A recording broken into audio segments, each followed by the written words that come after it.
I do like when they write their own stuff, but when they don't, a good way for me to look at it and for everyone out there to look at it is, at the end of the day, they are performers. And then just like an actor gets on a stage or gets in front of a camera, they don't write their own script most of the time. Sometimes they direct, write, and star in it. But most of the time, that actor that you love and that gets all the awards and stuff for this role that they did, this is the performance. They didn't write their lines or anything like that. So just think of musical artists as actors sometimes, you know, and they're just performing someone else's work, because also, like we were talking about in the car earlier, sometimes you have a good idea and you just don't have the musical talent, so you pass it to someone who does. And, you know, maybe Quentin just didn't feel like he had the voice to put that out there. So he gave it to someone, like Drake says, who has the Midas touch and who can really make it go somewhere. Because you make something, you want to see it go somewhere. And if you feel like maybe you can't do it yourself, just pass it off to someone else, just to see your baby fly. And I'm pretty sure he made really good money off of that. Exactly. Bro, like, you're ghostwriting for Drake. Of all people. Like, you know, I mean, I'm probably going to be the odd man out here. Because I feel like rappers should write their own stuff. Mm-hmm. Just because of the culture of hip-hop and how it's progressed to this far. Mm-hmm. And, like all the most memorable moments of hip-hop, you would start to think about it differently if the people that you knew that created those moments didn't really write it. Like, how would you feel if Nas didn't write Ether? I knew you were gonna say that. I was thinking about that. I would feel some type of way. Like, how would you feel? But that, like, how would you feel if but think about it. Back then, it was a different state of hip hop. Hip hop was a lot more pure. Hip hop wasn't that's the whole thing. And then my thing is, I'm sorry to cut you off, but like with Drake, is he really hip hop though?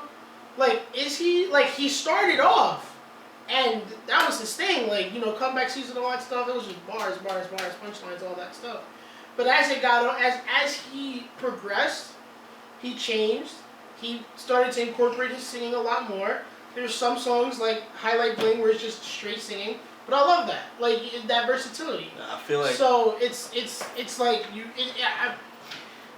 I'm not saying he gets a pass, because I do feel like, yeah, you should. I agree with you. As far as if you're going to be in the hip-hop genre, the rap genre, whatever you want to call it, you have to be able to write your own material. That's like a battle rapper performing, you know, somebody else's bars. But this is totally different. Diss songs and battle raps and something, they're different. Yeah. If you don't write that yourself, fine. Yeah. You should be condemned for it. But I think even in hip-hop, someone like Nas or anything like that, or even Eminem for that matter, if they have like maybe 10% out of the 100% that of their songs are written by someone else, then I feel like it should be okay. Because I feel like there's certain songs that you need to write yourself, like I said, the diss tracks and stuff. But then there are just songs. Like, say if someone told me Nas didn't write like One Mic, and that's my favorite Nas song, I would kind of be okay with it. Like, but when it's a diss track, when it was a personal problem between him and Jay-Z, if he didn't write that himself, I'd feel some type of way. But when it's just like a song, like just a song, then I'd probably be okay with it. Yes, that's true. I think it's okay as far as ghostwriting, like, hey, I have this beat, I want you to rap on it. Here's the hook I want you to say, but everything else you write on your own, I think that's cool. You get what I'm saying? Like, because the hook is repeated, the hook can just be the general concept of the actual song. And that's like, you know, like... It's like... You get what I'm saying? What I'm afraid of is just like, you guys say, okay, if they write a little bit, then, they write here, some here, that's cool. But I feel like eventually if this happens, hip-hop is going to lose its essence, and it's just going to... It's going to be like any other music form, and it's not going to have... It's lost its essence like a while ago. I was about to say. I was like, I don't want to be that guy, but like, we're already at that point. It's unfortunate when you have people like Future and stuff like them representing the face of hip hop. Like, no, Future's like born. I don't even consider that R&B. I don't even know what the fuck Fetty Wap is. What is he? Like, what genre is he? Like, I can't call him rap because he's not really rapping. He's singing, but he can't really sing. but he's on the radio and he's really catchy. So by definition, I guess he's pop. Like urban pop, like is that a thing? Urban pop. Urban pop, like that's what for me. That's what like this is like a new category. Urban pop. That's dope though. It is dope, but it's like not to it's just like the little zing of like hip hop and a little bit of pop. But it's like put together. That's what all these people sound like though. When it comes to like people like Drake, Future, Fetty. Anyone on the radio that isn't really rapping bars and is missing rapping and singing, I personally think that if you're doing hip hop, you shouldn't be singing at all. Get somebody else to sing. Yeah, true. Like, I mean, I guess it's just my depression of where the state of hip hop is and where it's gone. Maybe that's just what I'm on. Still got Hobson, even though like his album got trashed. You still got him. Yeah, I mean like.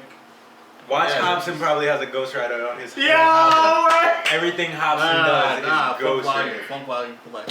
Yeah, and he probably has a funk volume ghostwriter that just writes something for him all the time. Okay. No. No. Watch Tyler the Creator writes all of Hobson's shit. Yo! World crushed. Apologies for the audio quality. Every time we try to shoot this episode, I forget something. So at least I remembered the memory card and the camera and the lights this time and all that stuff. But I forgot the the mixing board or whatever for the proper mics. So we're using a little shotgun mic. It might not be the best. It might be awesome, and I'll just edit out this apology.